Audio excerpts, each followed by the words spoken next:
And welcome into this episode of Time Out with the Guys. I am Brad Burton. He is Carter Foley. Carter, it's good to be here tonight. Yeah, good to be here as well, Brad. It's been a pretty awesome weekend of sports. We have NFL finally back for week one after it was a pretty long off season. No preseason, no mini camps, no OTAs, all of that stuff. Training camps were pretty much limited, so you really couldn't see kind of what was going on besides what you saw from online and all the virtual press conferences that they were having there as well. But hey, good weekend. Bears won. Money Mitch. Seahawks won too as well. Yeah. Russell Wilson almost having a perfect game almost, really, for a quarterback. Man, that's pretty impressive right there. He's certainly showing how he should be the MVP already this coming season. Surprisingly, he hasn't really gotten much consideration over the past couple of years because Mahomes came in and really just took all that away from him back in 2018 and pretty much last year too. But man, like I said, it was a crazy weekend of sports. Chicago sports-wise, Alec Mills, a no-hitter for the Cubs. I'll admit, though,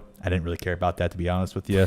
Sorry to all my Cub friends out there. I was more stoked about football. The White Sox have been playing lights out too as well. So for Chicago sports, they've been really lighting it up lately. I know for Seattle too, like I mentioned, the Seahawks, a big win for them as well. And boy, a lot of good games happening here on this past Sunday. Tom Brady making his debut with the Tampa Bay Buccaneers, and it's probably one he wants to forget, I'm guessing. I think that's a pretty good guess. He wants to forget that. And for Tom Brady, it just was not the week he was hoping for to have there with his new team. Struggled there, like I said, in his Tampa Bay debut. And I'll tell you what, watching this game, the Saints really just put the pressure on him right from the get-go. You can see right away.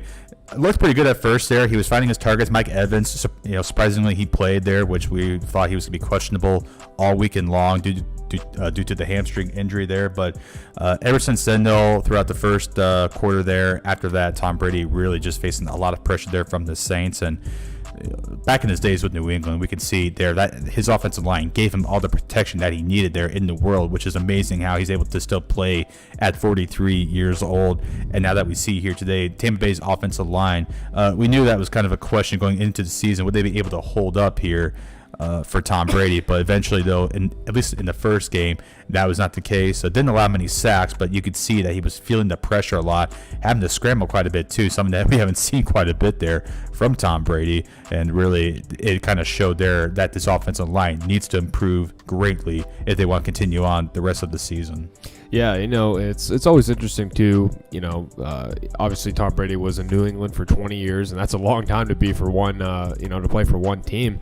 And obviously, when you go to a new organization, you have new coaches, you got new players, so it can take a little bit of time, obviously. So, it's just one game, and also you kind of have to keep in mind they had no preseason. Nobody had preseason. So, and that would have been nice at least just for Tom to kind of get familiar with those guys, because obviously it's a lot different, participating in practice than a real NFL game. So obviously it was a little bit, obviously the first drive for Tom Brady was excellent. They went down, scored a touchdown. He rushed it in for about a yard.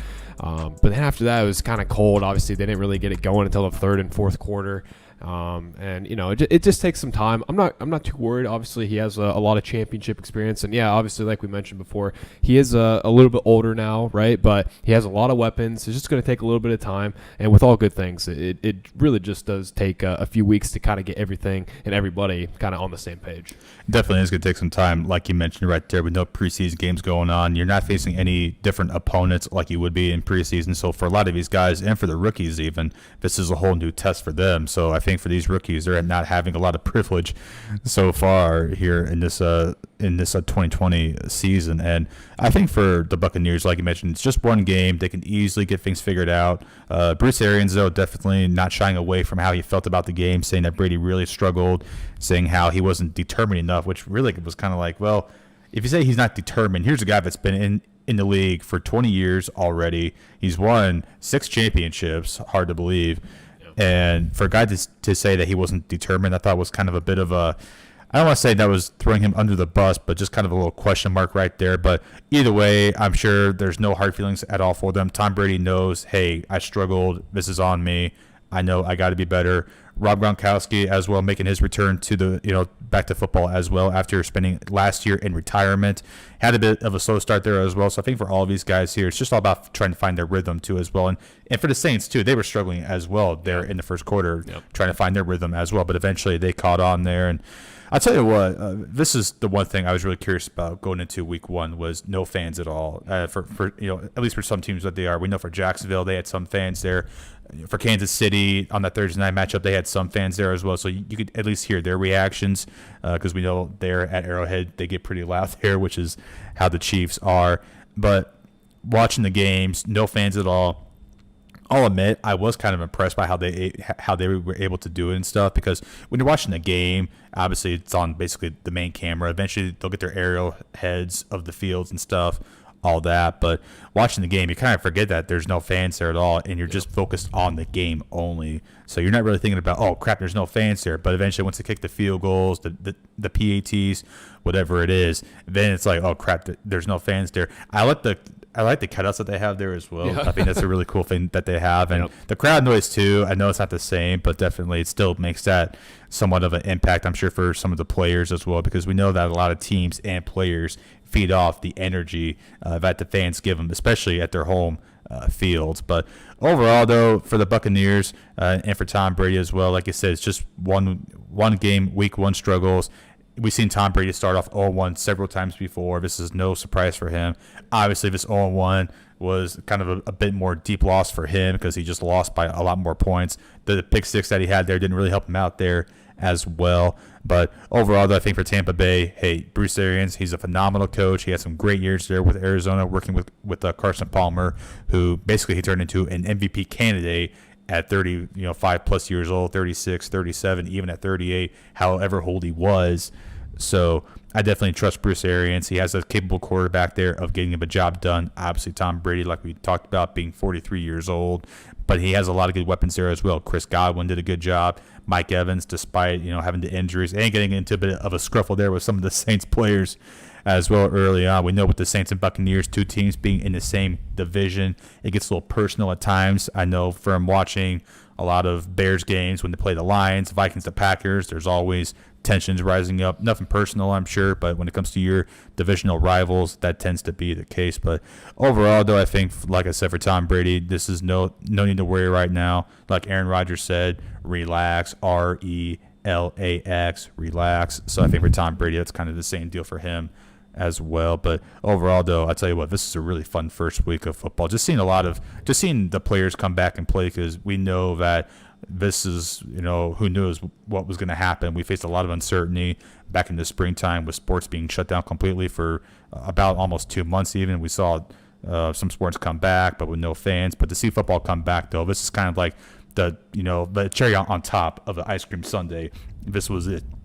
So really happy to see it back. And overall, again, just seeing this game, Tom Brady make his debut with the Buccaneers was very strange, too, seeing him play there in red and white. That was very strange. Yeah, it was. I would say, watching him in New England, battling so many Super Bowls, and now being on a new team, new guys, like I mentioned, it was definitely kind of strange, right? But I thought it was a interesting game. Obviously, it didn't go the way that the Buccaneers were hoping. But again, no preseason, and then you're playing against a team like the Saints, who have controlled that division for many years now, with Drew Brees in control. So, again, not worried about the Buccaneers. I think they're going to be fine. But kind of going back to what you were talking about, just how there's a lot of sports going on right now, and obviously there's no fans really allowed for the most part. Obviously, the Chiefs had a little bit of fans there, and I know there were some teams in the NFL that were talking about maybe having 25% capacity for the weeks to come and everything. So that's going to be interesting to see kind of how that all works out. But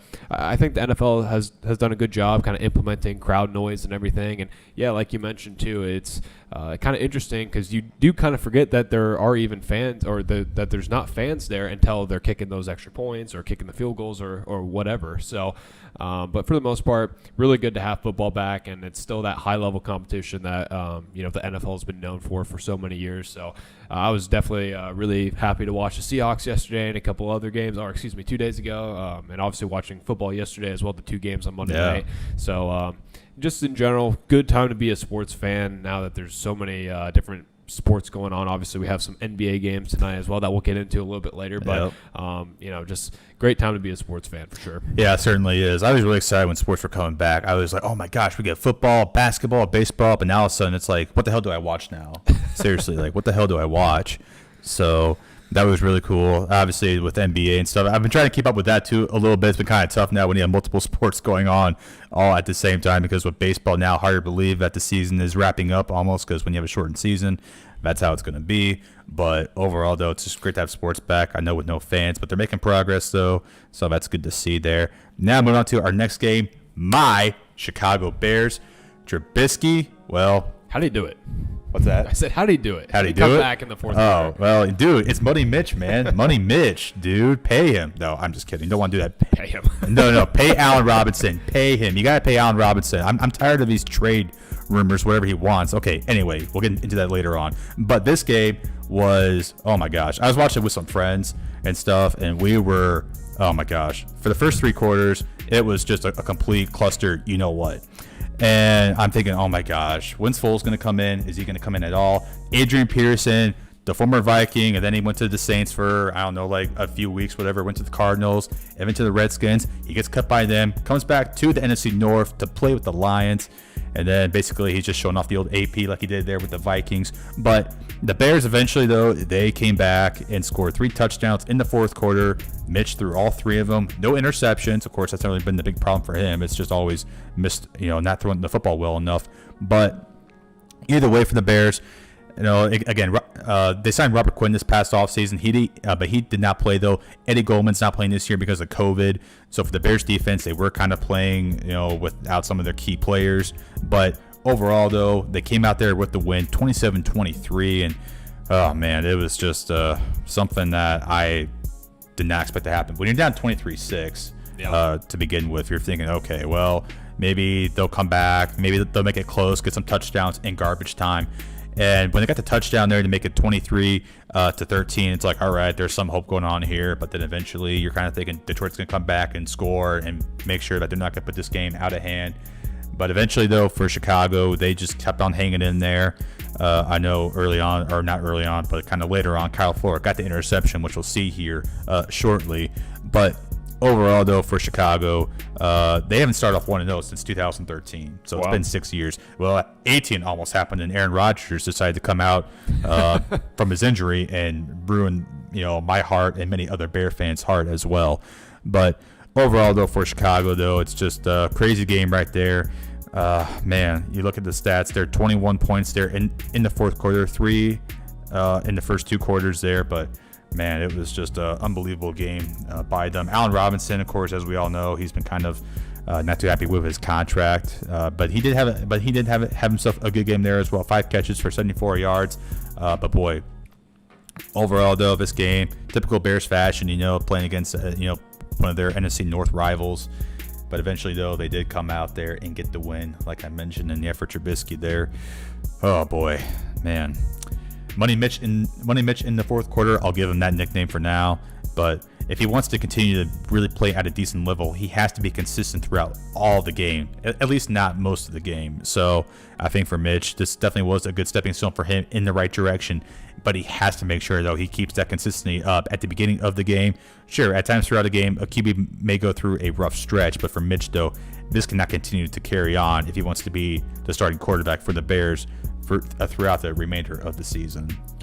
Yeah, absolutely. And, I thought it was kind of interesting because I wasn't watching this game. I was obviously watching the Seahawks game. But for the most part, I was keeping up kind of with all the scores and things as it was happening. And I saw the score. I saw it was 23-6. And I'm like, it's over, right? Because obviously there's been a lot of, skepticism with the Bears offense this year. And when I saw that, I'm like, yeah, there's no way they're going to come back in the fourth quarter. And they proved me wrong. They came back. I kept checking, and they were climbing up and up and up. And then at one point, towards the end of the game, they were, in the lead. And I was absolutely surprised, to say the least. So definitely good confidence, though, for that Bears team as a whole. Obviously, to be down by that much and to come back in the fourth quarter, 3 touchdowns for Trubisky, like you mentioned, and obviously some good defensive plays as well from Kyle Fuller to get the interception, a key interception. I don't think they would have probably won that game if he didn't do that. So obviously good confidence for them to go on to week 2. Obviously, they play the Giants next week, so it'll be kind of another interesting test for them. Obviously, the Giants have potential to be good. Obviously, the offensive line has been a little bit troubling for for the Giants, so maybe the Bears can take advantage of that. But I definitely think it's a good sign, especially for Trubisky, who a lot of people have doubted him, including myself. So we'll just have to wait and see for next week. But definitely a good start to go 1-0. Like you mentioned, they haven't been 1-0 since 2013. So definitely got to give them a lot of credit. Oh, for sure, no doubt. And I think this is only the first week, so who knows what's going to happen to carry on throughout the remainder of the season. Of course, we're taking this 1 week at a time because obviously with the coronavirus, who knows what's going to happen with that still. But definitely going into the Giants next week, no doubt. It seems like the Giants always have had the Bears' upper hand over the past couple of years. I know last year they came out there with the win. The Bears did, but just by barely. Probably like 19-14 was the final score. So I think for Chicago, definitely going into the game next week, this was a confidence boost for them. Definitely gave them some momentum to carry over there into Soldier Field. It is going to be odd not seeing any fans there at Soldier Field because even though despite the Bears not being the best team throughout football, the fans do pack Soldier Field there quite a bit. So definitely it's going to be odd not seeing any fans there. But I definitely know a lot of them will be watching on TV, of course. But overall, though, man, for Chicago, just a great way to start off the season against your divisional opponent, too, as well. So that's big right there. Also being 1-0 in the division, or actually against your divisional opponents. So definitely that was a key win for them right there, despite just being the first week of the season. Now, moving on to your team, the Seattle Seahawks. This game I did not watch because I was watching the Bears game, of course. But boy, seeing the stats line though from Russell Wilson, of course, DK Metcalf. Thank you for the fantasy points. I still lost, by the way, to our buddy Daniel Rolfe there. Oh gosh, I can never get his last name right. I'm sorry, Dan, if you're watching this. But boy, Russell Wilson, boy, he is showing off. He needs to be the MVP this season. He completely balled out, 31 out of 35, 4 touchdowns. Matt Ryan had himself a good game there as well. But for the Falcons, though, it just wasn't enough for them. And for Russell Wilson and the Seahawks there, he just completely, like I said, balled out. And pretty much he played great. That's all I could say. Yeah, Russell Wilson, obviously, I was watching this game, like I mentioned, and Russell Wilson was absolutely incredible. He's still playing absolutely great. Last year, he really proved, obviously, that he was an MVP candidate, a little bit right behind Lamar Jackson.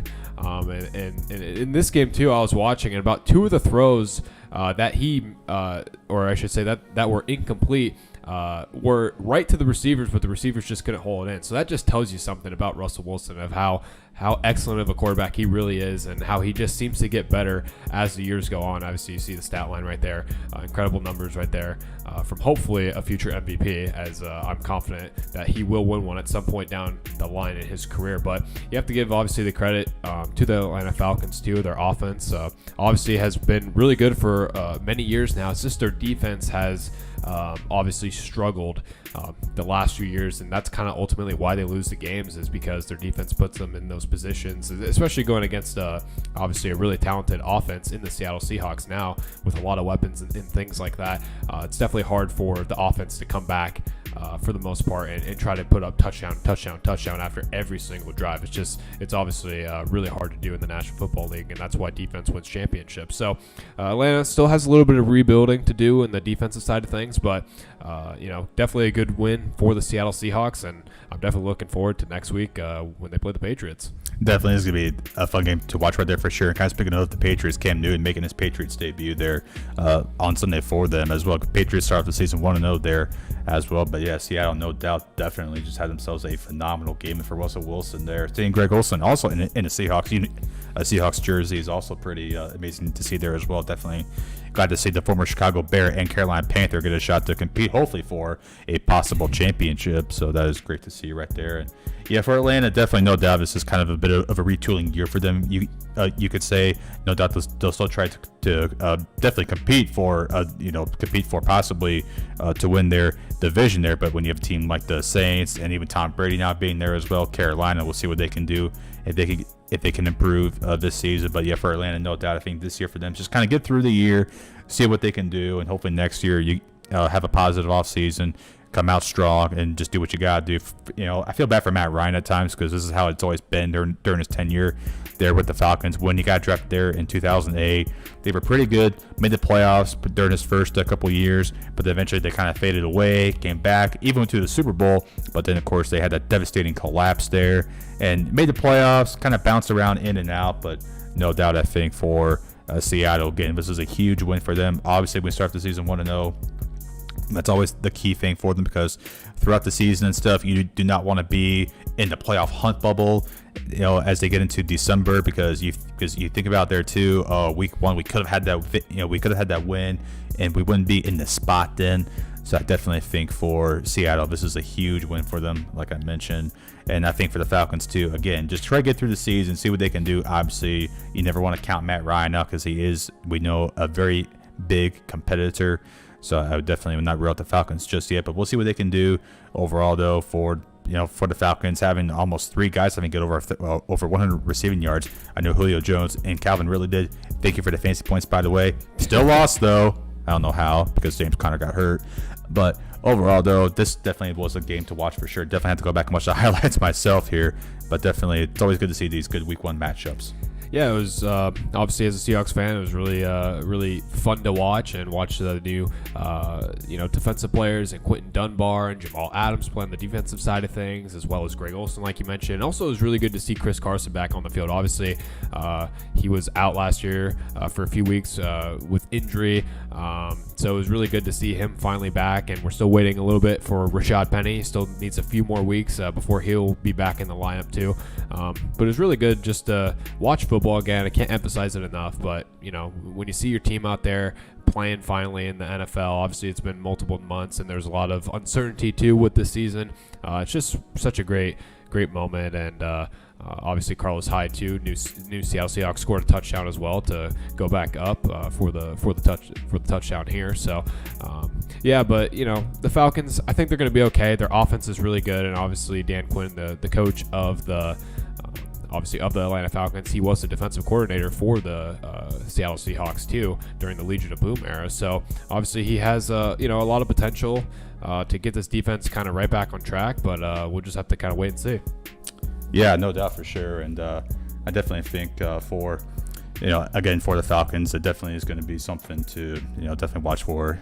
Definitely can't wait to see how this team is going to be throughout the year. But overall, though, like I mentioned there too, for Seattle, just a huge win for them. But definitely can't wait to see how how the season is going to turn out for them there as well. Now moving on to some other games here as well. Of course, like I mentioned, there was a lot of good Week 1 matchups happening throughout the league. Of course, first one is the Browns and Ravens, and Lamar Jackson. Boy, he's picking up right where he left off here this season, and coming off his MVP season last year, just completely balled out. For Baker Mayfield and the Browns, just not the week they wanted to have. Yeah, obviously the Browns struggled a little bit last year, and it was kind of surprising too, especially after Baker's first year. There's a lot of high hopes for him, and obviously for him to improve to week 2, or to year 2. And obviously, it's just one game, and obviously you're playing a really tough divisional opponent in the Baltimore Ravens. So, I'm not going to worry too much about the Browns at this point. Obviously, I know they've been kind of looking at shopping Odell Beckham, which is definitely kind of concerning, especially after only one game. So we'll just have to kind of wait and see what the Browns can do. I don't know exactly how their schedule looks, but I think they're going to be okay for the most part. But they're just going to have to kind of figure some things out. Obviously, they have a new head coach as well.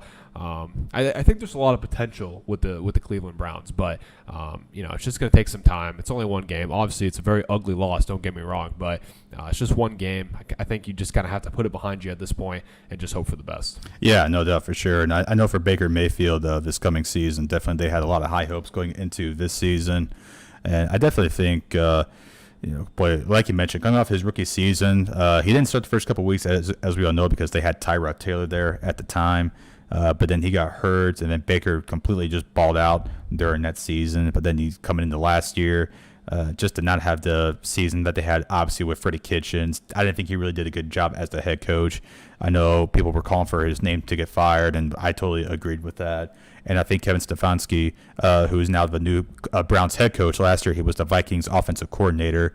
So I definitely am excited to see what the Browns team can do, despite having that terrible Week 1 loss. But overall, though, I think for for Baltimore, they definitely have a lot of hope going into the rest of the season. They definitely have a lot of things going their way. Of course, John Harbaugh, who I think going into last year before the season got going, people were saying, he could be possibly on the line, despite Baltimore making the playoffs the previous season. But Lamar Jackson, having those rookie struggles, and then just last year, MVP, surprisingly, no doubt he is the best quarterback in that 2018 draft class that they had. It was Baker, Sam Darnold, Josh Allen, who had a really good game, Josh Rosen, who I feel sorry for. He's just not getting any good breaks right now. But And then with the last pick in that draft, they took Lamar Jackson. So overall, though, it's good to see that Baltimore still maintaining a good amount of success. I know back in the Ray Lewis days and early Joe Flacco years, they really had a good amount of success in that division there. But now that they have kind of a new team there, Lamar leading the way, this team has definitely been fun to watch, and I just can't wait to see how they're going to do the rest of the season. Yeah, absolutely. I think the Ravens are definitely a team that's going to be dangerous. Obviously, they were dangerous last year, and I think they're going to be dangerous for many years to come. Obviously, they have a lot of key offensive weapons, and Lamar Jackson, one of the fastest quarterbacks in the NFL right now. Obviously, there's points in his career before he was even quarterback that people were like, "Hey, are you sure you don't want to become a wide receiver?" And he's like, "No, I want to play quarterback." And he certainly has proven to everybody that he can play that position at kind of a unique level by obviously being able to run extremely fast, escape the pocket. Has a pretty accurate arm, and I think that's only going to get better throughout the years. Obviously, he's just in his third season now, so. I definitely think it's just going to, take a little bit more time, but obviously to win an MVP so early on in your career, I mean, you have to give credit to him, obviously. So I think, the Ravens are definitely going to be a team to be, to be reckoned with for the next years to come. And like I mentioned with the Browns, just one game, kind of put it behind you. Obviously, Baker Mayfield definitely needs to have a little bit of a better game. There's so many offensive targets out there. You really just got to find them. And help your defense out a little bit, because when you're not scoring points, it's hard for the defense to stop a really potent offense like the Ravens. So just like I said, put it behind you. It's one game, and hopefully the Browns can be better next week. Definitely, for sure. And now moving on to our next game that we have is the Arizona Cardinals and the San Francisco 49ers. The 49ers last year had a really great season, making it to the Super Bowl despite coming up short there against the Kansas City Chiefs. But no doubt for the Arizona Cardinals, this is a team that we were really going to be watching for this season. I know, obviously, with the Niners and the Cardinals being there in the Seahawks division there, so no doubt the Cardinals are going to be a team to watch out for. And for the Cardinals, they start off the season 1-0. Kyler Murray, I was really excited to see how he was going to do. Passing-wise, had some struggles at times there. 26 out of 40, one touchdown, one interception as well. But on the ground, though, he had 13 carries for 91 yards there, also getting a touchdown there as well. So kind of like how we talked about there with Lamar Jackson, kind of, throwing the football and running with it as well. Obviously, Kyler still has some work to do there, throwing the football, but no doubt, I think with the weapons that he has there, with DeAndre Hopkins, who had a terrific game, 14 catches, 151 receiving yards there, and Larry Fitzgerald, 4 catches for 34 yards, but no doubt, though, that DeAndre Hopkins is going to be the main target for Kyler Murray, we can say this year. And for the 49ers, they had things going their way as well throughout most of the game, but then in the fourth quarter, it was all about the Cardinals pretty much outscoring them 14-7 there. Jimmy Garoppolo, 19 out of 33, 2 touchdowns, no picks there. So for the 49ers, definitely not the way they want to start off the season, but at least it wasn't a big blowout like obviously Cleveland had there, because when you have those big blowouts there, that's not what you want to have. I know for the 49ers, the main concern was about George Kittle suffering a knee sprain there. Yeah. Of course, though, he says he is going to be fine, good to go there. Only just one catch for 9 yards only, but then, of course, like I mentioned, he did suffer the injury there. Or, no, excuse me, he had 4 catches for 44 yards. He had 1 carry for 9 yards, so that's my fault right there. But overall, though, I think for San Francisco, just coming off a bit of a long season last year, and obviously this offseason, no preseason happening, so you have to kind of scramble to get ready to play week 1 without any games being played to warm me up. So I definitely think there for the 49ers, no doubt, they can get things back on track here. I know the next opponents that they have, they got the Jets, the Giants, the Eagles, and then the Dolphins. So no doubt the Niners could at least win 3 out of 4 of those games. You could be sure of that. But definitely, I think for the 49ers, not the way they want to start off the season, but hey, you still got 50 more games to go, hopefully, depending on what happens. But for the Cardinals, though, boy, this is going to be a team to watch out for this season. Yeah, and obviously, like you mentioned, we have had a lot of high praise for the Arizona Cardinals for this season, and obviously to beat the defending NFC champions in San Francisco. Obviously, no fans, but still, I mean, you got to tip your hats off for that. Obviously, Kyler Murray, he's just going to get better and better throughout the weeks and even years. I think he's going to be obviously the quarterback for the Arizona Cardinals for the many years to come. Obviously, he had a pretty good game, throwing for a touchdown and also an interception as well.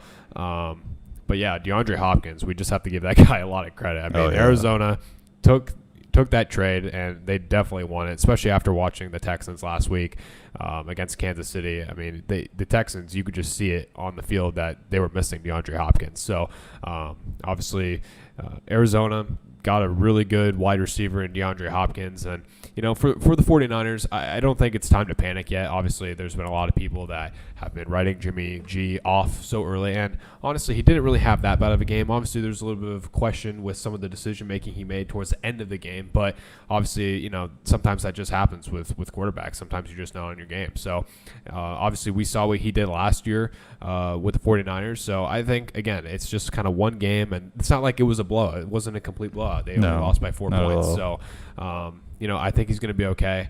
I think the 49ers are going to be fine. Obviously, every time kind of a team goes to the Super Bowl, they always kind of take a little bit of a step back. They're not as good as they were the previous year. Obviously, they started off 8-0 last year, and now they're starting off 0-1. So there's really no pressure for the 49ers. Like you mentioned, they kind of have an easier schedule coming up here in the next few weeks. So I think they're going to be right back to kind of their winning ways. Wouldn't be worried about them if you're a 49er fan. But I mean, again, give credit to the Arizona Cardinals. They played really good, and definitely was impressed. And I'm nervous to play them eventually.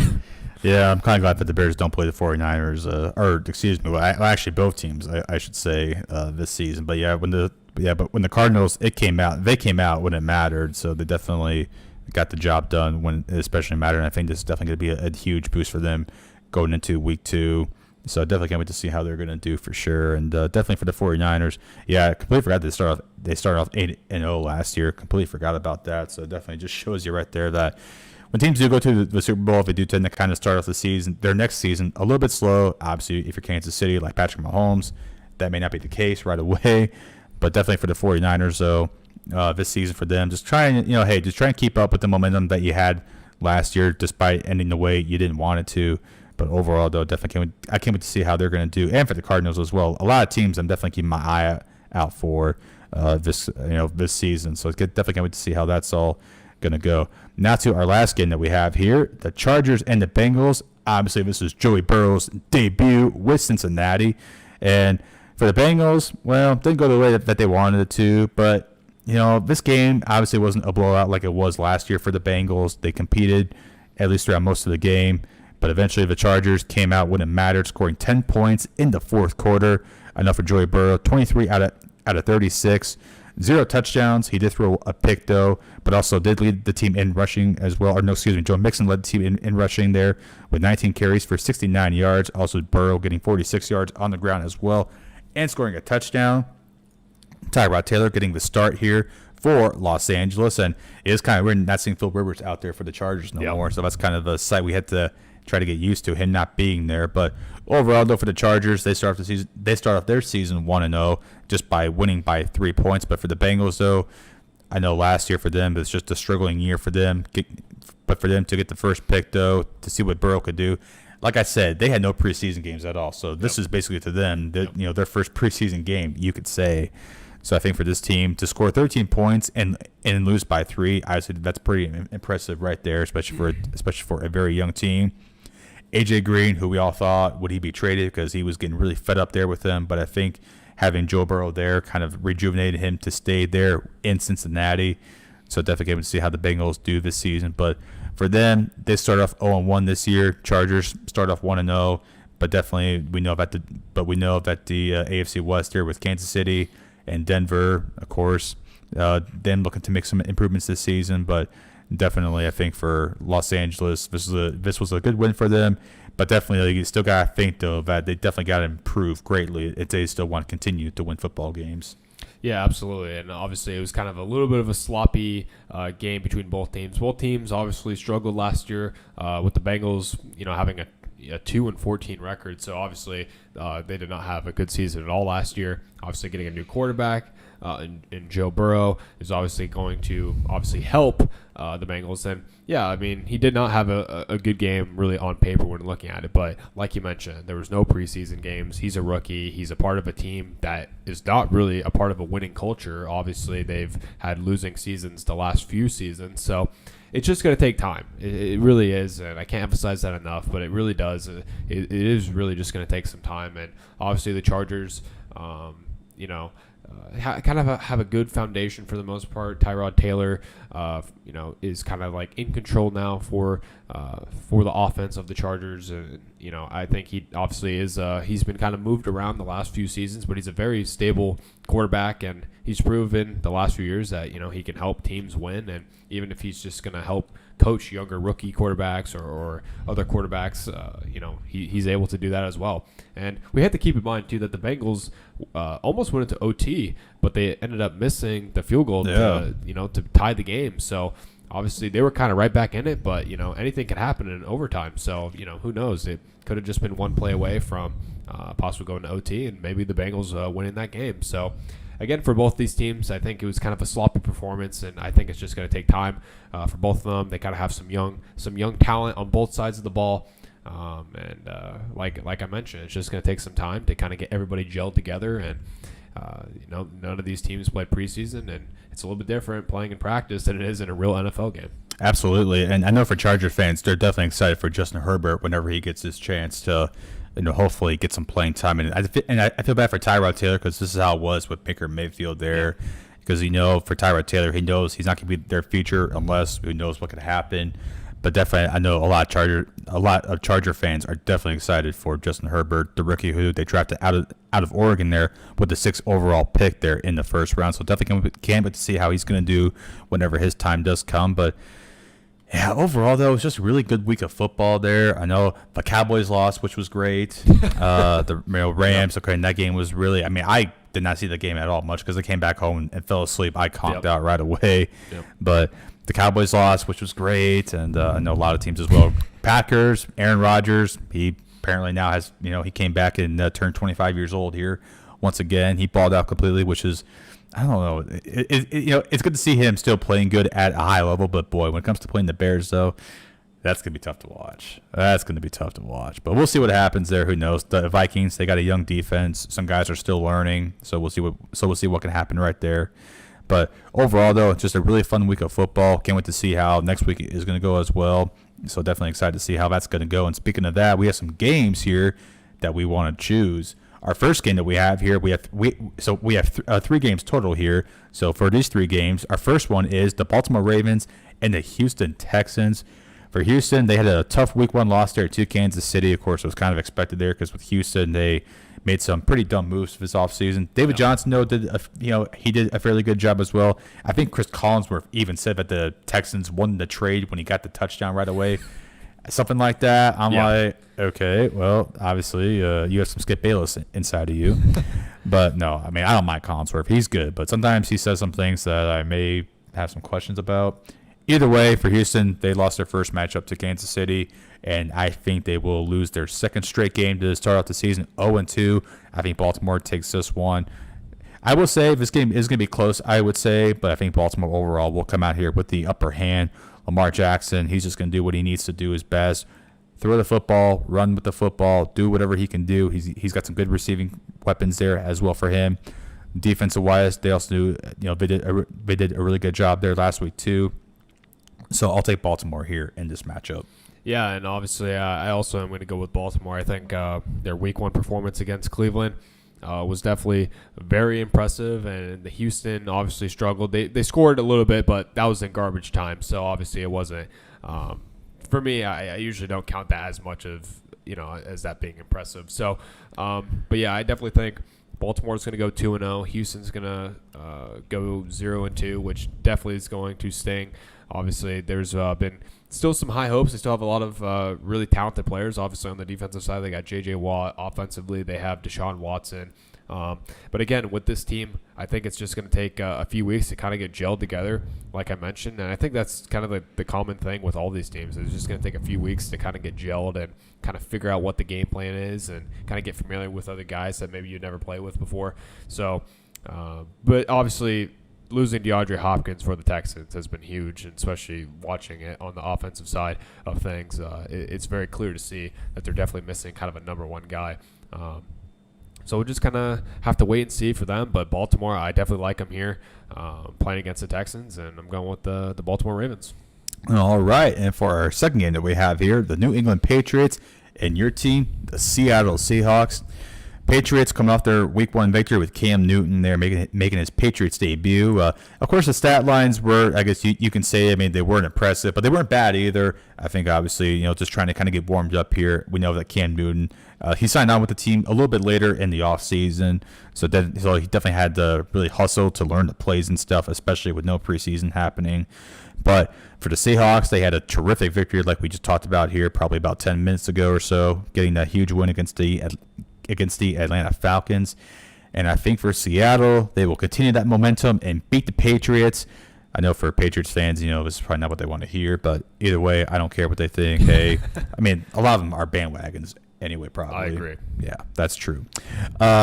Anyway, I think Seattle gets the win here in this one, but that would definitely be a matchup to watch out for there on Sunday Night Football on NBC. Can't wait to watch that game. Granted, it's going to be a long night for me because I always got to get up early. But either way, I can wait to see that matchup there. But I definitely think Seattle, though, definitely has this one in the books. I'll pick Seattle.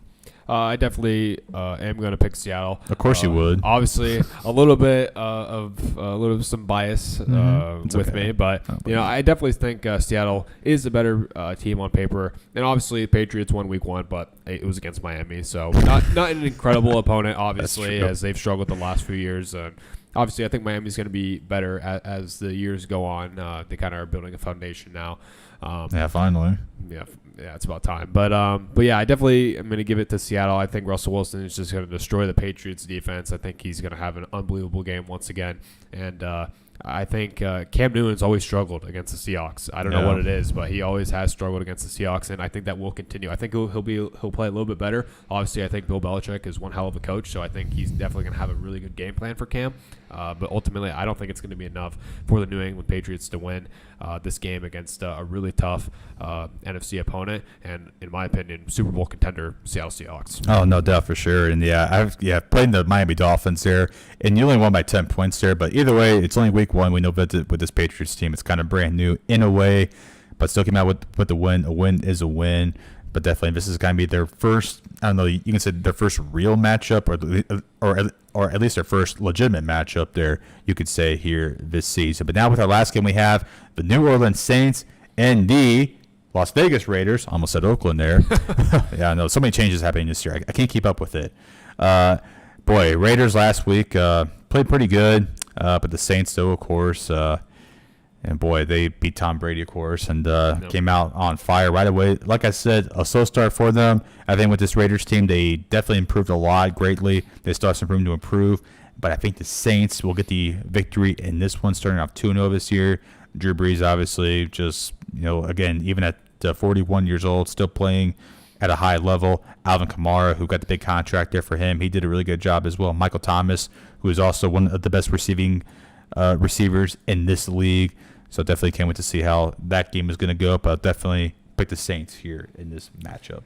And I'm going to actually go with the Raiders of Las Vegas. And obviously, I think, it's going to be kind of an interesting new situation for them being in Las Vegas for the first time. And I think they're going to have that spirit, and they're going to try to fight and win. And obviously, Henry Ruggs for the Raiders has been good. He got injured last on Sunday, but I think he's supposed to be back for game time this week. And obviously with the Saints, Michael Thomas kind of tweaked his ankle in that game, so he probably will. What is that? He's supposed to miss the game. Yeah, he's gonna miss the game. So, and that's kind of what I was. That's kind of what I was gonna get at. All he right, tweaked his ankle during the Buccaneers. So obviously Drew Brees is losing his best target. So that's gonna definitely affect the Saints coming forward. So I'm going to give the edge to the Raiders just because of that. If Michael Thomas was playing, I think I would definitely give it to the Saints. But I think Las Vegas is going to have a little bit of a miracle, and I think they're going to end up winning the game. Yeah, I shouldn't have probably hyped it up too soon. So that's well. I still pick the Saints. I'll still go with them. But yeah, that definitely would be a fun matchup to watch. See how Drew Brees can do without maybe his best target. We'll see. They say they expect him to miss. I mean, Mike Evans was not supposed to play, so. Yeah. I mean, we'll see. Obviously, if he does play, you can't expect him to be, you cannot expect him to be 100%. So we'll see how that goes. But yeah, next time, do your research, guys. Do your research. Don't just assume things like I do. No, it is what it is. Either way, the Saints, I mean, I think they'll still win, but definitely Oakland for sure. Josh Jacobs, who last year he had a phenomenal rookie season, tore the Bears up there in England, which was not fun at all. But yeah, it is what it is. So definitely can't wait for week 2. It's going to be a lot of fun football games here. It's good to see football back for now. For the Bears, 1-0. Seahawks, 1-0. Cowboys, 0-1. Hopefully they go 0-16.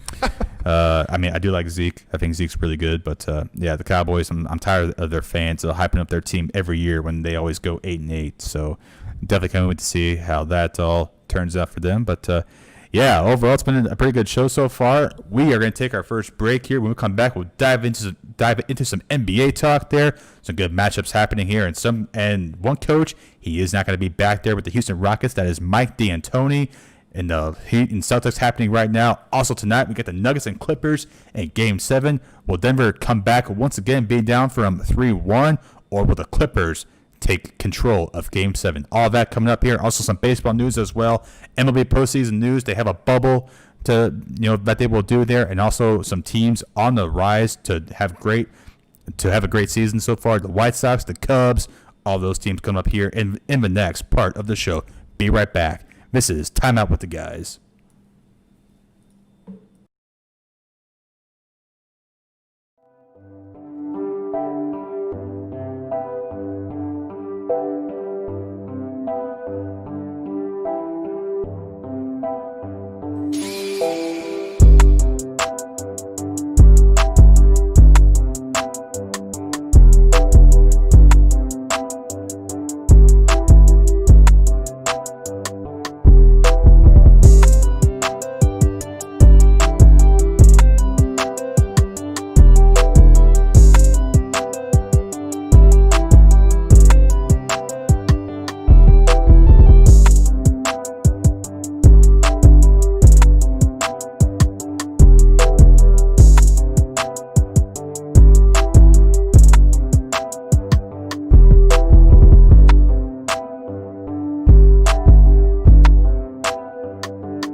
And welcome back to Time Out with the Guys.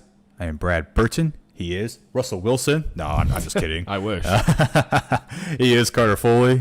Boy, if he was here right now, that'd be pretty amazing right now. Welcome back to the podcast. We've got a lot of good stuff to talk about here still with the NBA. Obviously, it's been a pretty busy week so far. I never thought I would be talking about NBA playoffs here almost in the middle of September. It's 2020. I think it happened. Yeah, 2020 has just been a year of you don't know what the hell's going to happen. So, but anyway, though, other than that, it's really good to talk about sports nonetheless. So let's just do that right now. The Los Angeles Lakers and the Houston Rockets. The Lakers are going back to the Western Conference Finals for the first time since, probably since 2010 when they won the NBA Finals, when they beat the Boston Celtics that year. I don't know. It's been a long time. It's been a long time. Let's just put it that way. It's been a very long time. They beat the Rockets, though, like I said, to advance to the Western Conference Finals. And with the Rockets, they once again fall short here in the playoffs. And for Houston, this is kind of how it's kind of been for them over the past couple of years. They have a really dominant season, especially back in the 17 and 18 season. They were definitely the top team, not just in the Western Conference, throughout the NBA. But then Golden State, though, said, nope, not so fast. We want to get another championship there. And that's what they did. And for Houston, it did cost Mike D'Antoni his job. His contract was not renewed by the Rockets, which I think we all kind of saw coming here eventually. I think Mike D'Antoni, he did a really good job here with this Rockets team, getting them back to being there in the playoffs at a much higher level. But eventually, they could not just keep on getting more farther instead of the Western Conference Finals. And for D'Antoni, he is now on the market here once again, possibly looking for a new head coaching job. I know that the Sixers have expressed interest in talking to him, so we'll see how that goes. But overall, though, for the Lakers, this has been a season for them where, boy, they started off right away. They were playing very good basketball throughout the entire season until the suspension because of COVID. But then once they came back, though, they played really well. LeBron and Anthony Davis just been completely balling out there. We all know that. But for the Lakers now, this is a huge step for them. One step closer to reaching the NBA Finals. Obviously, though, we know that they either have to get through the Clippers or the Nuggets. We know that's going to be a challenging task for them. But no doubt that this Lakers team is feeling very confident right now. You could say. Yeah, absolutely. And obviously, you have to give a lot of credit to the Lakers. And LeBron James has been playing absolutely fantastic. Anthony Davis has been playing great as well. And I think something, too, that we should mention as well is that Rajon Rondo, I think, has been kind of that key piece that the Lakers really have been kind of really needing. Obviously, Alex Caruso is a really good role player, plays really good defense. We saw him block James Harden a couple times, as well as Russell Westbrook too in that series. And obviously, there's just been kind of a lot of things wrong with the Rockets in that series. It just didn't really seem like they were kind of playing their style of basketball, kind of just not getting in good positions throughout the game and not being able to hold leads and things like that. And also, too, Daniel House, was removed from the bubble for breaking the quarantine rules. And, he was honestly one of their six men, and he would also start at times as well. So to lose a guy like that when you're down 3-1 kind of is it's deflating, to say the least. So I think really the Rockets definitely do need a culture reset. I think the experiment with the small ball lineup, I think it had potential, but it wasn't going to work out. I always thought that it was never really going to win a championship. And, obviously I think they're, Mike D'Antoni and the Rockets, couldn't really come together with a new agreement. And also he kind of wanted to maybe go somewhere else, maybe a little somewhere closer to home or whatever the case may be. And I think that's ultimately going to be good for the Rockets. I think they need a new head coach in there. Maybe they can bring back a center. I think James Harden played really well when he had centers like Capella and even Dwight Howard on the team. So I think they need to bring somebody like that kind of back into the mix. And Russell Westbrook obviously really struggled too in this series. They would leave him open like Ben Simmons when he was shooting threes. So obviously it's wasn't the best series at all. I mean, they barely escaped the Oklahoma City Thunder, who obviously weren't even supposed to make it into the playoffs. Yeah. So obviously I knew that they weren't going to win the finals or even get to the Western Conference Finals. I had a feeling the Lakers were going to probably win in 5 or 6, and that's ultimately what they ended up doing. But But yeah, I definitely think it was time to kind of part ways with Mike D'Antoni, and I think it's going to be kind of good for both sides at this point. Definitely it's time, I think, for a new voice to kind of get in there and just see what they can do with the team. Obviously, D'Antoni did a really good job there, but just unfortunately just was not enough to keep him around there as much maybe as some players wanted him to. I'm not sure if that was the case or not, but I definitely think a new voice definitely is going to be the best thing for them. And I know, of course, for Houston, definitely they are, I'm sure, going to be trying to be active as much as they can there in free agency, try to bring somebody in there that can kind of be that one missing piece to the puzzle that they can need to possibly go out there and compete for a championship. So I think for Houston, definitely be on the lookout for them to be active, try and sign some guys away from other teams that they can try to lure in there for a season. Probably won't be like a big name player, of course, but somebody though that's going to make the impact there. Yep. That's just going to be the really key piece for them that was missing there all along, because obviously with James Harden and Westbrook kind of being the two main cores right there, but boy, but like you said there with Westbrook, he struggled there, and Harden kind of has to kind of pick up the slack there, and that just did not work out well for them. So they kind of need that other guy there in case, hey, if one guy is not going to be playing up to his standards, he's just having a rough game, then you're hoping, okay, James Harden's going to be the guy that's going to be dropping a lot of points, but then you have your third guy there too to kind of pick up the slack there that Westbrook may not be having. It can go either way because Harden can be struggling, Westbrook can pick up his slack then.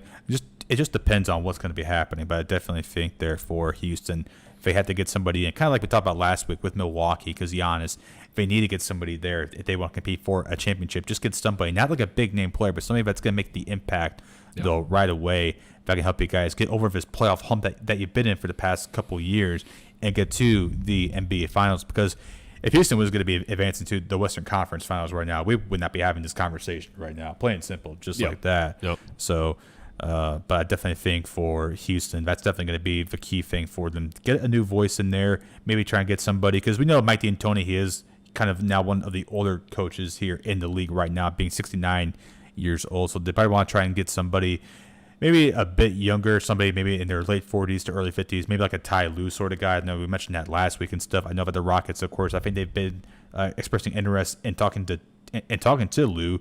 So, hey, if they can get him in there as well to be the new coach, I think that could be a really good addition to them, because he'd be working with guys like James Harden and Westbrook, so many other guys there too. So I definitely think that could be a good place for him. We'll see what happens with that. Obviously, his concern right now is focusing on the Clippers and the Nuggets game that will be happening here. Actually, just getting underway here right now. But overall, though, for Houston, I think this definitely was needed for them. Get a new voice in there, and hopefully they can get over this hump. And who knows, maybe next year or so, be talking about them being possibly competing for an NBA championship. Yeah, and obviously, Houston definitely has a winning culture in the regular season. They're excellent. They have James Harden, and even Russell Westbrook played fairly well in the regular season as well. So yeah.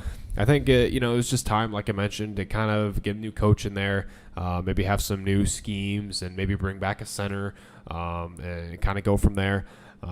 But yeah, I mean, I think it was just time, and kind of like you mentioned, with all the coaches that are available right now, there's tons to choose from. Yeah. Nate McMillan, obviously Ty Lue, Brett Brown. There's a lot of those guys that are currently looking for jobs. And, Billy Donovan as well. I mean, another great example. So, I think the Rockets are going to get somebody like that into their franchise, and I think they're going to maybe give Russell Westbrook another year. I know a lot of people are saying that he should get traded somewhere else, and the Rockets should get. But it was just one series. Obviously, he did not shoot well. Hopefully, he can come back in the offseason and practice a lot and come back better than ever, like he was a few years ago.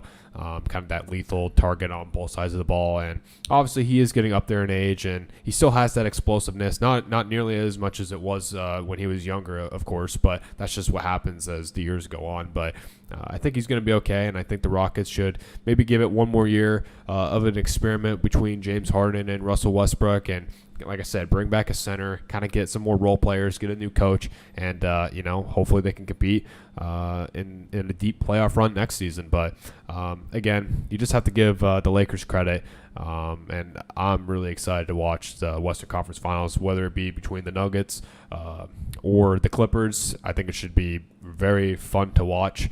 But ultimately, I hope the Lakers go to the finals too in honor of Kobe Bryant.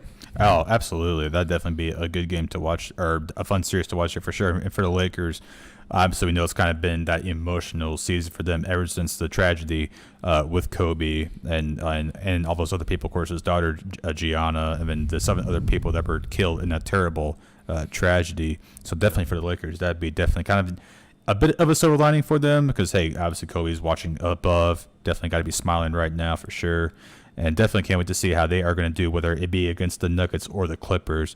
But overall, though, for and kind of getting back to Westbrook right here, like I said, kind of getting up there in age. At 31 years old, he'll be 32 in November. So go in the next season, he is going to be getting older and stuff. And we know, of course, with his knee injuries that he had in the past there too, it's kind of caused that explosiveness to kind of die down in a way, but still finding new ways though to be still playing at a high level. So that's good to see from him as well. And I get it. People want him to be traded. I get it. Didn't really play up to the standards as people thought he would. But it's the playoffs. Sometimes it's going to be a whole different level for these guys.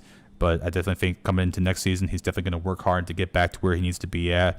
And definitely for the Rockets, they're definitely going to be a team to watch out for in the Western Conference, depending on where they are with their new coach and what they do, obviously in free agency and in the draft as well. Now moving on now to a game that I think is now going to be going into overtime there. Yep. That would be the Heat and the Celtics. This is game 1 happening right now. You can catch that there on ESPN. But so game 1 obviously started there here at 5:40 Central Time. And boy, for a team like the Miami Heat and the Boston Celtics, definitely this is a series that you would want to watch for and stuff because who knew that we'd be watching the Heat. I think right now I prefer to be watching Milwaukee right now because we thought that they were going to be a team to be watching out for there out in the Eastern Conference. But Miami and Boston, that's who we get, and I'm totally fine with that. And boy, this game right now, of course, we know it's been kind of going back and forth in a way. First Boston was up, then Miami took the lead for a little bit. Boston, Miami kind of going back and forth there, but the Heat just tying it up to get in overtime.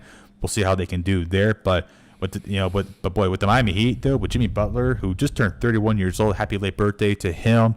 Boy, this Miami Heat team, like we talked about here the past couple of weeks, they're definitely just been a team that just keeps on improving, keeps on winning basketball games. We'll see what they can do, if they can close out game 1 or not. And for Boston, too, boy, they've definitely had a season to remember as well, despite what's happening here with the suspension happening there in March. But either way, though, these two teams, no doubt, they've been playing lights out. This series, no surprisingly to me, would go all the distance to 6 or 7 games. Yeah, absolutely, and I definitely agree with you. I think it's going to be competitive in all games, and it's going to be kind of similar to the Utah Jazz and Denver Nuggets series. Obviously, I think it will be a little bit more close. I don't think either team is going to take a 3-1 lead at some point during the series. I think it's going to be a lot more close in that kind of aspect, but. I definitely don't mind this as the Eastern Conference Finals. I think Milwaukee just kind of had a little bit of a funk watching them play Miami, and I feel like too the last few seasons we've always seen the Bucks take on the Celtics. So to kind of get something new in a way and kind of get a new series, it's definitely interesting. And this is actually the first time too that there's never been a first or second seed in the Eastern Conference Finals. So obviously they're kind of both underdogs in their own way, but obviously they're very talented teams, and that's why they're in this position to begin with. But yeah, I definitely am really excited to kind of watch how this series plays out. And obviously, if it's going to an OT, that's a really good sign. If you're a fan of the NBA and a fan of both these teams, that it's going to be a competitive series throughout, and you don't really know who is going to go to the finals at this point. And honestly, at this point, I think I am going to give kind of like my finals ticket to the Miami Heat. I think they have obviously the deeper bench. Obviously, the starting 5 for the Celtics is really good, and obviously when Gordon Hayward comes back, it could possibly change the series as well. Obviously, he's been out for a little bit over a month now, but Marcus Smart has been playing absolutely incredible in this in this playoff bubble right now. And he's definitely going to be a key piece on the offensive side and defensive side for the Celtics moving forward. But definitely, going to give the edge to Miami just because they have a very deep bench. Their starting 5 is really good. Goran Dragic has been playing great. Jimmy Butler's been playing great. Jay Crowder. All those guys have just been playing absolutely incredible, even during the bubble as well. as during the regular season as well. So, but definitely don't get me wrong. It's going to be a tight series. It's going to be close. And I would not be surprised if it goes to Game 7. Definitely seeing the Miami Heat come together here, just playing well together as a team has really been the key thing for them in advancing so far here into the postseason. So definitely that's been something to watch out for. It's not just one or two guys kind of carrying the load and leading the way like we're seeing there with LeBron and AD, or with the Rockets there with James Harden and at times with Westbrook. So really all their starters and their bench too, like you mentioned, a really good bench share that they have. So that's always going to be a key thing going into a season, really, because obviously your starters need to get some rest in there. But definitely, though, for Boston as well, they've been having a phenomenal game as well. Jason Tatum already at 30 points. Who knows what he's going to do in this overtime here. But Marcus Smart, like you mentioned there, he's just been playing completely lights out since they got back to playing there in the bubble down in Orlando, Florida. But yeah, definitely excited to see how this is going to go. If I had to get my prediction right now, I take the Miami Heat probably maybe in 6 games, I would say. But we'll see how that's all going to turn out. Boston, they have a really talented team. Brad Stevens, a terrific coach. I know his first couple years, basically his first year with Boston back in 2013 and 14, really kind of had a bit of a struggling team. Obviously, they did trade Garnett, Paul Pierce to Brooklyn. Yep. Rajon Rondo was still coming off the ACL injury that he suffered there in January of 2013.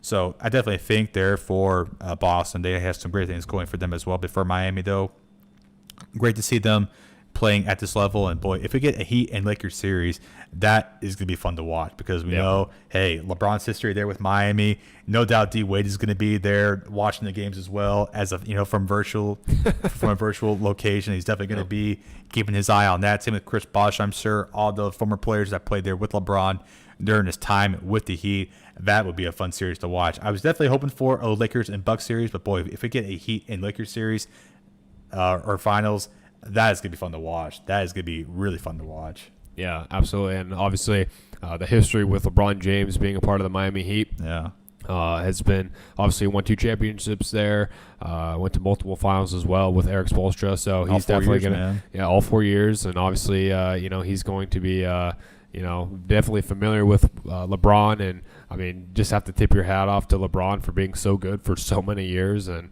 obviously, he's probably a little bit nervous if that finals happens, but he knows his team is definitely prepared for a tough matchup between the Lakers, and I'm sure obviously Eric Spoelstra, give him a lot of credit. Great coach. Oh yeah. Been to multiple finals like we mentioned, as well as even after the Big Three era, he still went to the playoffs. Yeah. Obviously they're in the Eastern Conference, but still to get to the playoffs with any team, it's difficult, especially in the NBA. There's a lot of hard competition. So for sure.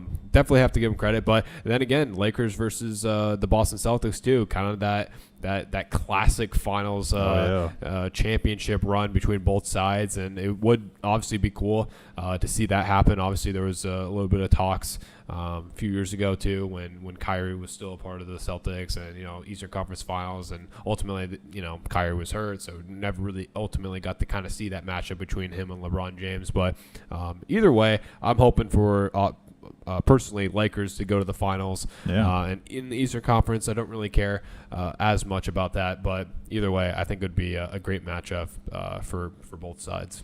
Either way, if it's the Lakers, Miami Heat, or Boston Celtics, either way, that's gonna be a fun series to watch out for. So definitely have to keep your eyes out on that for sure. But definitely can't wait to see how this whole playoff series is going to definitely play out. It's certainly going to be fun, be one to watch out for. And now getting on to our last game here, the Nuggets and Clippers here. Game 7 starting up here tonight. The Nuggets were down 3-1, but again. Yeah, I was wondering, somehow if we went back in time, but for the Nuggets, they always seem to go down, but then they rise back up there, and now here they are playing tonight here in Game 7. And I'll tell you what, boy, for Denver, man, I don't know who to choose in this game. This is really tough to pick right here, because for Denver, no doubt they had the momentum on their side. For the Clippers, we'll see what they can do, but once you're up in a series, but then all of a sudden you start losing, and then what do you know, it's tied back up. No doubt the Nuggets had the momentum on their side. Oh, yeah. I would love to see a Clippers and Lakers Western Conference Finals. That'd be really cool to see. But Denver has been really, they don't get a whole lot of recognition, I think. Obviously, they have, of course, being here in the bubble. But throughout the regular season, I felt like they weren't getting that recognition from many people around the league and stuff. It's all about LeBron, Kawhi. I get it. They're the big name players. James Harden. I totally get that. Giannis. They're big name players. I totally get that. But for Denver, though, boy, they have some really key players as well. Jamal Murray obviously has been doing a really good job. Michael Porter Jr. has done a good job coming off the bench. Who knew if he would even play at all, because we know his history with injuries, especially there in his back.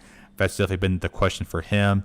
But overall for Denver, they've been playing phenomenal basketball lately, despite being down 3-1. And now here they are in Game 7. It's do or die time for both teams. If I had to give my pick, I'll pick Denver tonight. That's who I'll go with. I'll pick Denver tonight for the Clippers. If they win, good for them. I like Kawhi and Paul George, but Denver, they got the momentum on their side right now. I'll choose them. And I am also going to go with the Denver Nuggets. I think, like you mentioned, they have all the momentum right now. They've been playing absolutely lights out. And in these kind of do-or-die situations, they end up winning the games. And I think that's ultimately why they're going to win this game tonight. I think Nikola Jokic has been obviously playing fantastic, especially the last Phenomenal. 2 games. Jamal Murray's been playing good. Michael Porter Jr., a lot of their bench players. Obviously, we can't forget that Denver has an incredibly deep bench as well. And the Clippers too. And it was funny. There was a video going around during the 2010, or I can't remember exactly when it was, but it was when Phil Jackson was coaching the Lakers, and he was saying that Doc Rivers teams usually give up leads in the fourth quarter. And I thought that was hilarious because we've seen that happen in the last 2 games with the Denver Nuggets with Doc Rivers coaching the Clippers. So definitely kind of funny to watch that. But ultimately, I think it's going to be definitely a close game, but I think the Denver Nuggets are going to win off of a buzzer beater shot to send them to the Western Conference Finals to play the Lakers. Yeah, because Phil Jackson did play Boston back in 2010 in the So that's probably when it was. in the NBA Finals. He also did play him back in 2008 too, but that's when Boston got the upper hand in that series. But either way, though, with Doc Rivers, though, kind of his history of teams giving up the lead there in the fourth quarter, that's just been kind of the common thing for them. But Doc Rivers, he's still one of the best coaches there in the NBA. But no doubt, I think for Denver, I think they'll win this game here tonight. Just got underway here right now, so we'll see how that's all going to turn out here. So really excited to see how this is all going to go. Hopefully, if the Lakers do get into the NBA Finals and win it all, definitely be the story of the year around probably around the sports world. So we'll see how that's all going to turn out. Now on to our last topic here tonight with baseball. We haven't talked about baseball that much since we started this podcast. But with MLB this year, who knew what was going to happen? Were they even going to get a season in? There were talks about they'll do this and this, but then eventually that did not happen. And then all of a sudden you're wondering, okay, are we even going to get a season in or not? Eventually they did. They still are right now, and now they have made up a playoff bubble right here, kind of like how with the NBA. So just bear with me right here. So the World Series, they will be played at Globe Life Park in Arlington, Texas. That's home to the Texas Rangers.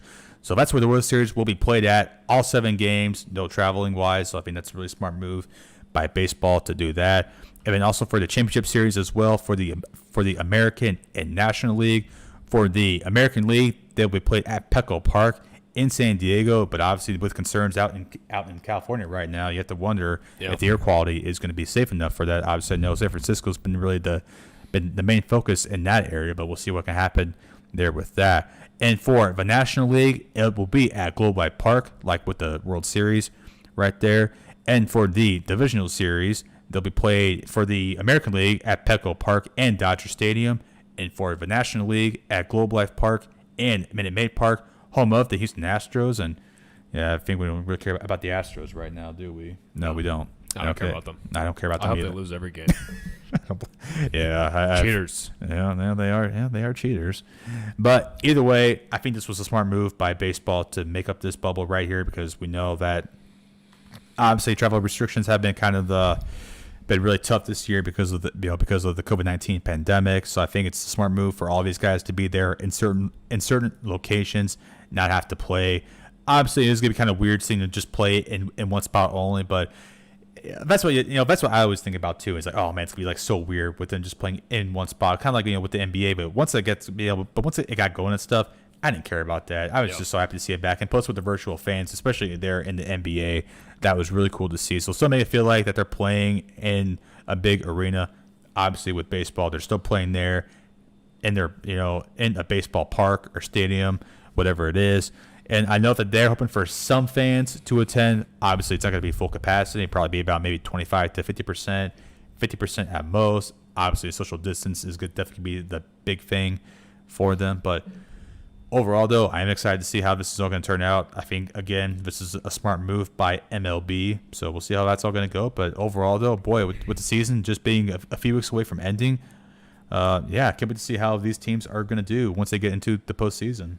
Yeah, absolutely. And, give credit to the MLB. Obviously, a little bit of a rocky start to the MLB season with a lot of positive COVID tests to begin the season. And we were kind of talking on the show if it was going to get suspended or what the, obviously what the ideas to kind of resolve the situation is. And I think some of the restrictions that were made for players to not go out and do certain things and has definitely helped the obviously the lower amount of positive tests in the MLB, and obviously there definitely would have been a lot of traveling in the normal postseason of MLB. So for everybody to kind of be in a central location is obviously going to help tremendously for obviously not trying to spread COVID-19 to anybody else. Obviously, that is the most important thing, and they're just trying to follow protocol and guidelines and things like that. So you definitely have to give them credit.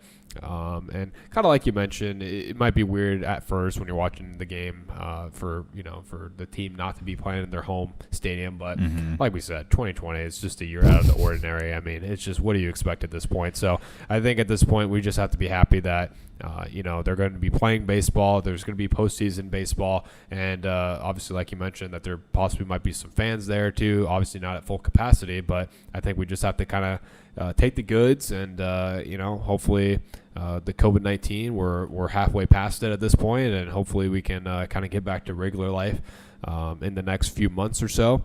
But for now, we just kind of have to enjoy the moments, like I said, and kind of get ready for postseason baseball in a few weeks, and hopefully the Mariners can make it because there's been some hope for them. Obviously, they've not been in the playoffs since 2001. So as a Seattle sports fan, I'm really hoping that they can beat the Astros out of the wild card. But we'll just have to wait and see. But that's definitely what I'll be hoping for until then, until the playoffs start, I should say. Yeah, definitely be quite the story right there. Seattle, it's the Seattle Mariners get into the postseason, so we'll see how that all can go for them. But yeah, I've always had respect for Seattle. Obviously, I love Ken Griffey Jr. Despite, of course, I never saw him play with the Mariners until he came back there for his second stint there for his last 2 years. But I loved Ichiro. Ichiro was a fun player to watch. Yep. So definitely always loved him. He played the game the right way, and for Seattle, no doubt that number should be retired someday, number 51. So hopefully that does happen. But yeah, boy, a lot of teams right now have just been really impressing so far. A team that I'm really excited for is the Chicago White Sox. The White Sox they've had a phenomenal season despite it being a shortened season. For me, as a Cubs fan, I love my Cubs, but boy, the White Sox, to see them having this success right now is very exciting. Obviously, I think for the Cubs, they should get some credit for the White Sox success because they made that big trade there back in 2017 when the Cubs had Eloy Jimenez in their farm system, but then he got traded to the White Sox because there was just no room for him. So to all the White Sox fans, you're welcome still, by the way, for that. I know it's been a few years, but boy, this Sox team, they've just been really fun to watch so far this season. Just been a really cool team to see. Seeing both teams in the same city there in Chicago has been really fun to watch. Obviously, the Sox are the better team right now, of course, because they got the hitters and stuff. Pitching for both sides has kind of been a little bit rocky at times, but it is what it is at this point. Overall, though, like you mentioned there, for 2020, it's just been a year of uncertainty. You don't know what to expect, and I know for a lot of baseball fans, this is no surprise right now that they're doing a bubble here in the postseason, because no doubt you'll be playing different teams from different regions in the country, so you don't want to travel from the East Coast to the West Coast or from the Midwest down to the South, whatever the case may be. So you just want to be there in one spot. And boy, early on when the season got going, boy, positive cases. I know with the Marlins, the Phillies, the Cardinals, they were teams that were dealing with positive cases. Couldn't even play for almost a week, even over a week. Yeah. So that was crazy to see that all go down. But eventually, though, things have calmed down for the time being. We'll see what happens once they get into the postseason. But overall, though, I think for baseball, it's been good to see it back so far. Boy, I know when the first positive cases came out there with the team and they had the quarantine, I was saying, this is it. This could be it now. 1 week later, this is over. But they hung in there. They kept on doing what they had to do. I will say, I know for the NBA, we've praised them quite a bit for inserting a bubble and stuff. And for baseball, I'm glad they're doing the same thing as well once they get into the postseason. For football, it's a bit more of a challenge. I know, of course, we still say why not, but overall, though, I think them doing daily testing and stuff, having the players have the monitors on them to know what exactly what they're doing there in the facility. So that's a smart move by them. But overall, though, for sports to be back in 2020, and then now that we are kind of getting into the postseason times now with the NBA and now baseball starting soon, and now with football starting up, it's been really fun to watch. And still no fans, of course, which is really weird to see, but hopefully come 2021, we get to a point where we're allowed to go back into the stadiums, arenas, whatever it is, to watch your basketball, your baseball, to watch football in the spring, because that the XFL could be back up and going here depending on what happens with that, and for hockey too. So just really excited to see what's going to happen. I know we're still in these challenging times right now, so hang in there. We'll get to where we need to be at eventually, but for right now, sports are definitely been playing at a high level, so I'm very impressed by how these leagues have been able to kind of keep up despite all the uncertainty on what's happening. Yeah, absolutely. And I think like we said many weeks ago, I think the bubble situation was the best thing, and obviously it worked out really well for the NHL and NBA so far, and I'm glad that baseball is now taking that initiative to do the same thing, and I think that's the right decision. And right now, I mean, so far it is working for the NFL to kind of be, playing without fans, and obviously they're going to experiment with having some fans, probably 25% capacity in some arenas throughout the country. So we'll kind of have to still wait and see. Obviously, it's only been a week, and we haven't really heard anything too crazy about teams getting super infected or anything like that. So it's a good sign. Obviously.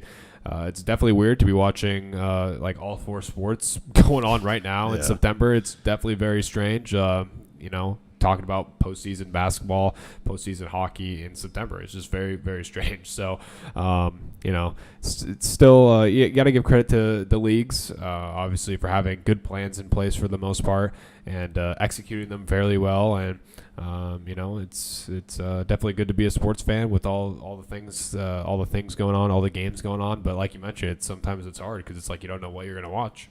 Oh, exactly, for sure. It definitely makes it a bit more challenging and stuff because you have to flip through all your channels and stuff, all that. But it is what it is at this point. And kind of speaking of that, one more thing, kind of before we end the show here, kind of going back to some football talk right here. I know that the NFL has implemented a mask, wearing a mask on the sideline. And Sean McVay was kind of getting targeted for that because he kept having like his mask pulled below his chin and stuff. So the NFL is really making some strict rules right here for coaches to have face coverings over their face on the sideline and stuff. So I think that's a really smart move by them. I get it. Wearing the face mask, it's pretty annoying at times. Be like Andy Reid, put a face shield on, have it fog up and stuff. I don't want to do that. So he's got to find a solution to that because that's not going to work. I think it was NFL memes or something like that. It's hilarious what they do and stuff. I think because we start to see like the fog was kind of coming in and stuff, like all the clouds, and it made it feel pretty hazy and stuff. And I think NFL memes tweeted once Andy Reid took off his face mask, all that steam came from his face shield. So that was pretty hilarious right there. But face shields are pretty cool. I think I've seen some people wearing before, like at stores. So I think it's a pretty smart move. But yeah, dealing with all like the fogginess and stuff would be annoying. I know sometimes I wear glasses and I have my face, mask on. Sometimes my glasses get fogged up if I'm not wearing it properly. Yep. So that gets pretty annoying. But hopefully they wear a mask on the sideline because they will get fined if they do, which would really suck. But hey, it is what it is at this point. But yeah, it's definitely been a fun week of sports so far, and hopefully week 2 will be even better. So we'll see how that's all going to go. But until then, this has been Time Out with the Guys. I am Brad Burton. He is Carter Foley. We'll be back here next Wednesday at 7 p.m. to recap you all the football games, MLB stuff going on around, NBA playoffs as well. A lot of good things happening right here. So until then, take care. Be back here next Wednesday, like I said, at 7 p.m. Central Time. Until then, bear down, baby. Money Mitch. Let's go. Go Hawks.